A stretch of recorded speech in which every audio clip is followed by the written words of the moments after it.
जय श्री कृष्ण। आप सभी को श्री कृष्ण जी कहते हैं, व्यर्थ की चिंता छोड़ो, ईश्वर पर भरोसा रखो। कभी कभी इंसान उस बात की चिंता में डूब जाता है जिसका हल शायद ईश्वर ने पहले ही तय कर दिया होता है। अजीब है ना यह जीवन। जब सब ठीक चलता है तो हमें लगता है कि सब हमारी मेहनत से हो रहा है, लेकिन जैसे ही मुश्किलें आती हैं हम डरने लगते हैं कि अब क्या होगा। पर सच तो यह है कि श्री कृष्ण जी कहते हैं, जिस रास्ते को तुम बंद समझ रहे हो सकता है वही रास्ता तुम्हें किसी बेहतर मंजिल तक ले जाने वाला हो। क्योंकि ईश्वर कभी भी किसी का रास्ता बिना कारण नहीं बदलता। कभी वह हमें रोकता है, कभी इंतजार करवाता है और कभी सब कुछ छीनकर भी हमें कुछ ऐसा देने की तैयारी करता है जिसकी हमने कभी कल्पना भी नहीं की होती। याद रखो, चिंता करने से न कल बदलता है, न समस्या छोटी छोटी होती है। चिंता केवल इंसान की हिम्मत को कमजोर कर देती है। इससे पहले कि हम इस विषय को गहराई से समझें, आपसे अनुरोध है कि आप हमारे चैनल को सब्सक्राइब कर लीजिएगा और वीडियो अच्छी लगे तो लाइक कर दीजिएगा। श्री कृष्ण जी कहते हैं, कठिनाइयाँ सजा नहीं शिक्षा होती है, हार अपमान नहीं अनुभव होता है और कई बार विरक्ति अंत नहीं बल्कि एक अदृश्य आरंभ की आहट होती है। पर यह बात मनुष्य को तुरंत समझ में नहीं आती, क्योंकि संसार की चमक इतनी तेज होती है कि आत्मा की आवाज धीमी लगने लगती है। संसार में कोई भी वस्तु स्थायी नहीं है, फिर भी मनुष्य हर अस्थायी चीज को पकड़कर उसे अपना स्थायित्व समझ बैठता है।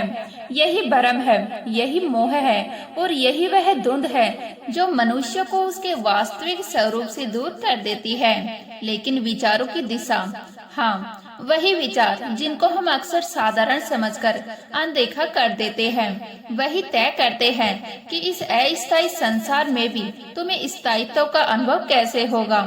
कभी कभी मनुष्य सोचता है कि शांति बाहर मिलेगी, किसी व्यक्ति में, किसी वस्तु में, किसी उपलब्धि में, पर यह जितना बाहर खोजते हैं उतना ही भीतर खालीपन गहरता है। और फिर एक दिन किसी शांत क्षण में, किसी अनजाने विराम में मन अचानक पूछ बैठता है, क्या सच में यह सब मेरा है?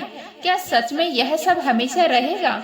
और उसी प्रश्न के भीतर से वैराग्य की एक छोटी सी किरण जन्म लेती है। जब मनुष्य यह समझ लेता है कि संसार की हर वस्तु क्षणिक है, तब धीरे धीरे उसका मोह ढीला पड़ने लगता है, डर कम होने लगता है और किसी के जाने का दुख भी पहले जैसा भारी नहीं लगता। क्योंकि जब उसका संबंध बाहरी चीजों से नहीं, भीतर के उस मौन से जुड़ने लगता है जहाँ भगवान शब्दों में नहीं अनुभव में मिलते हैं। पर यह संबंध अचानक नहीं बनता, यह केवल शब्दों से भी नहीं बनता। भगवान शब्दों से नहीं भावों से मिलते हैं। तुम चाहे 1000 बार उनका नाम लो, लेकिन अगर हृदय में छल है, अगर मन में स्वार्थ है, तो वह जप केवल ध्वनि बनकर रह जाएगा। पर अगर एक बार भी सच्चे मन से कह दो, हे प्रभु आप मेरे हैं, तो वही एक वाक्य साधना बन जाता है। वही एक भाव तुम्हारे भीतर एक नई दिशा खोल देता है। क्योंकि भगवान तब पहुँचने का मार्ग ना कठिन है ना दूर है, बस विचारों का शुद्ध होना आवश्यक है। जब विचार निर्मल होने लगते हैं तो संसार भी धीरे धीरे पवित्र दिखाई देने लगता है। जैसे कोई व्यक्ति हर दिन नदी किनारे बैठकर पत्थरों को साफ करता है। पहले दिन उसे केवल गंदगी दिखाई देती है, दूसरे दिन भी वही धूल, वही मैल, पर वह रुकता नहीं। वह रोज थोड़ा थोड़ा साफ करता रहता है और एक दिन वही पत्थर धूप में चमकने लगता है।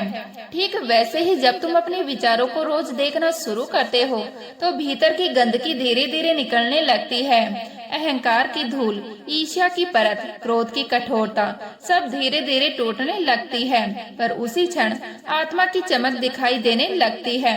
कभी किसी किसान की तरह सोचो, वह हर मौसम में बीज डालता है। उसे यह चिंता नहीं होती कि हर बीज तुरंत फल देगा या नहीं। वह बस यह जानता है कि जो बोएगा वही काटेगा।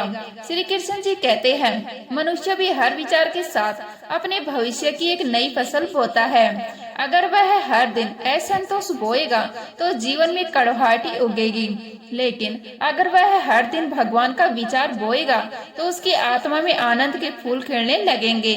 और यह फूल बाहर दिखाई नहीं देते, पर भीतर उनकी सुगंध फैल जाती है। जब तुम किसी की गलती देखकर क्षमा करते हो तो वह केवल अच्छा व्यवहार नहीं होता, वह एक आध्यात्मिक बीज होता है। जब तुम किसी का दुख बांटते हो तो उस क्षण भगवान तुम्हारे भीतर मुस्कुराते हैं।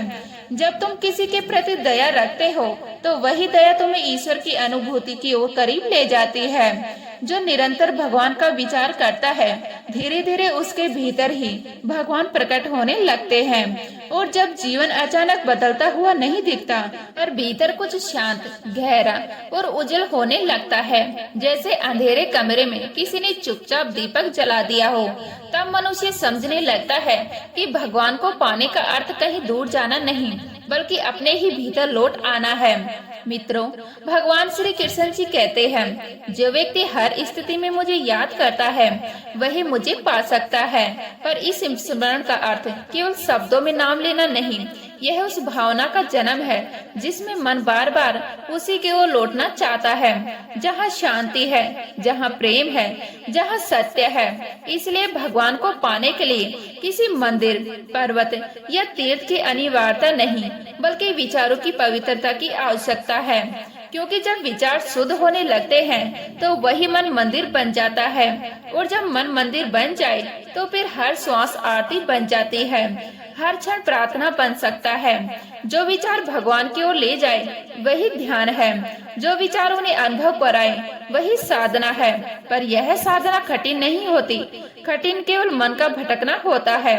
कभी कभी मन अचानक संसार की ओर भाग जाता है, कभी चिंता की ओर, कभी तुलना की ओर, कभी उस शोर की ओर जो भीतर अशांति पैदा करता है। और ऐसे क्षणों में मनुष्य सोचता है कि शायद वह भगवान से दूर हो गया, लेकिन सत्य यह है, मनुष्य भगवान से दूर नहीं जाता, वह केवल अपने विचारों में उलझ जाता है। इसलिए जब भी तुम्हारा मन भटकने लगे, उसे कठोर शब्द से मत रोकना, उसे प्रेम से वापस बुलाना। जैसे कोई माँ अपने बच्चे को पुकारती है, वैसे ही धीरे से कह देना, हे भगवान, मैं फिर से आपको सोच रहा हूँ। बस यही एक वाक्य ध्यान बन सकता है, क्योंकि ईश्वर शब्द नहीं सुनते, वो भाव सुनते हैं। और जब मन से निकला हुआ भाव सच्चा होता है तो ब्रह्मांड उसका उत्तर अवश्य देता है। कभी वह उत्तर किसी अनजानी मुस्कान में आता है, कभी किसी संयोग में, कभी किसी ऐसी शांत क्षण में जब अचानक मन हल्का हो जाता है, पर आता अवश्य है। जो कहते हैं कि भगवान मौन है, संभव है वे अपने ही विचारों के कोलाहल में उनकी आवाज खो चुके हो, क्योंकि भगवान दूर नहीं है, दूरी केवल विचारों की दिशा में है। मनुष्य अपने भीतर इतना शोर पैदा कर देता है कि आत्मा की धीमी आवाज सुनाई ही नहीं देती। इसलिए कभी कभी मौन में जाना आवश्यक है, थोड़ी देर भीतर बैठना, अपने विचारों को देखना और स्वयं से पूछना, यह विचार मुझे कहाँ ले जा रहे हैं, भगवान की ओर या संसार की उलझनों की ओर? क्योंकि अगर दिशा ही गलत हो तो पूरी यात्रा व्यर्थ हो जाती है। भगवान को पाने का मार्ग हमेशा भीतर की ओर है, बाहर की ओर नहीं। जब कोई व्यक्ति अपने विचारों की प्रेम की दिशा मोड़ देता है तो उसकी हर सांस भक्ति बन जाती है। फिर वह शिकायत नहीं करता, समर्पण करता है, वह अपेक्षा नहीं करता, आभार व्यक्त करता है। और यही परिवर्तन सबसे बड़ा चमत्कार होता है। ऐसा व्यक्ति चाहे झोपड़ी में रहे या महल में, उसे हर जगह ईश्वर की उपस्थिति का अनुभव होने लगता है। उसकी मुस्कान स्थिर हो जाती है, उसका हृदय विस्तृत हो जाता है और उसका जीवन धीरे धीरे एक जीता जागता उपदेश बन जाता है। फिर लोग उससे पूछते हैं, तुम यह शांति कहाँ से मिली? और वह मुस्कुराकर केवल इतना कहता है कि जब मैंने भगवान को ढूंढना बंद किया और उन्हें महसूस करना शुरू किया। इसलिए आज से एक छोटा सा संकल्प लेना, हर दिन कुछ पल भगवान के विचार में बिताना। जब सुबह आँख खुले तो सबसे पहले भगवान को याद करना, और जब रात को नींद आए तो उसी स्मरण में धीरे धीरे डूब जाना। इन भर चाहे कितनी भी उलझने आए, बार बार भीतर लौटना और कहना, भगवान आप मेरे साथ हैं। श्री कृष्ण जी कहते हैं, जो व्यक्ति प्रेरणा की आवाज सुनता है वही आगे बढ़ता है, और जो डर की आवाज को सत्य मान लेता है वह किनारे पर ही बैठा रहता है। क्योंकि जीवन वास्तव में एक ऐसा सागर है जिसमें हर लहर केवल पानी नहीं होती, वह एक संदेश लेकर आती है, एक सीख लेकर आती है, एक संकेत लेकर आती है। लेकिन जो व्यक्ति लहरों से डर जाता है, जो हर तूफान से बचने के लिए किनारे पर बैठा रहता है, वह कभी उस गहराई को नहीं जान पाता जहाँ जीवन के असली मोती छिपे होते हैं। जीवन बात है, मनुष्य समुद्र की लहरों से तो डरता है, पर अपने ही भीतर उठने वाले डर को पहचानने से भी डरता है। जब तक मनुष्य अपने डर को जीत नहीं लेता, तब तक वह अपनी असली क्षमता को पहचान ही नहीं सकता। और यही कारण है कि जीवन में एक समय ऐसा आता है जब हर व्यक्ति को लगता है कि अब सब कुछ खत्म हो गया, रास्ते बंद हो गए, उम्मीदें टूट गई, सपने बिखर गए। पर अक्सर वही पल जीवन का सबसे बड़ा आरंभ होता है। मित्रों, भगवान श्री कृष्ण जी कहते हैं, जब तुम्हें लगे कि सब कुछ खत्म हो रहा है, तब समझ लेना कि ईश्वर कोई नया अध्याय लिखने वाला है। क्योंकि ईश्वर कभी भी किसी कहानी को अचानक समाप्त नहीं करते, वो केवल उसके पन्ने बदलते हैं। जो मनुष्य अपने धैर्य को नहीं खोता, वही जीवन का असली विजेता बनता है। जैसे एक माली हर रोज अपने पौधे को पानी देता है, भले ही उसे कई दिनों तक कोई फूल दिखाई ना दे, फिर भी वह रुकता नहीं, वह शिकायत नहीं करता, क्योंकि उसे विश्वास होता है कि मिट्टी के भीतर कुछ अच्छा पनप रहा है। ठीक वैसे ही जब हम लगातार कर्म करते रहते हैं, तो ईश्वर हमारे लिए वह सब तैयार कर रहे होते हैं जिसकी हमें वास्तव में आवश्यकता है, न कि केवल वह जो हम चाहते हैं। क्योंकि मनुष्य इच्छा से सोचता है और ईश्वर आवश्यकता से देते हैं। एक बार एक गरीब कुमार अपने मिट्टी के बर्तन बना रहा था। जब भी वह कोई बर्तन बनाता तो उसे हल्की हल्की थपकी देता, फिर उसे आग में रख देता। किसी ने उससे पूछा, तुम अपने ही बनाए बर्तन को क्यों पीटते हो? कुमार मुस्कुराया और बोला, यह चोट नहीं, मजबूती का स्पर्श है। जब तक मिट्टी धैर्य से इस दर्द को नहीं सहती, तब तक वह मजबूत बर्तन नहीं बन सकती। और शायद यही जीवन का सबसे गहरा सत्य है। ईश्वर भी हमें कभी कभी थपकी देते हैं ताकि हम मजबूत बने, ताकि हम टूटे नहीं। भगवान श्री कृष्ण जी कहते हैं, जब तुम परीक्षाओं से गुजरते हो तो समझ लो कि प्रभु तुम्हें किसी ऊंचे स्थान के योग्य बना रहे हैं। इसलिए हर कठिनाई को सजा मत समझो, उसे अवसर समझो। क्योंकि जो मनुष्य परिस्थिति को दोष देना छोड़ देता है, वही अपना भाग्य स्वयं लिखने लगता है।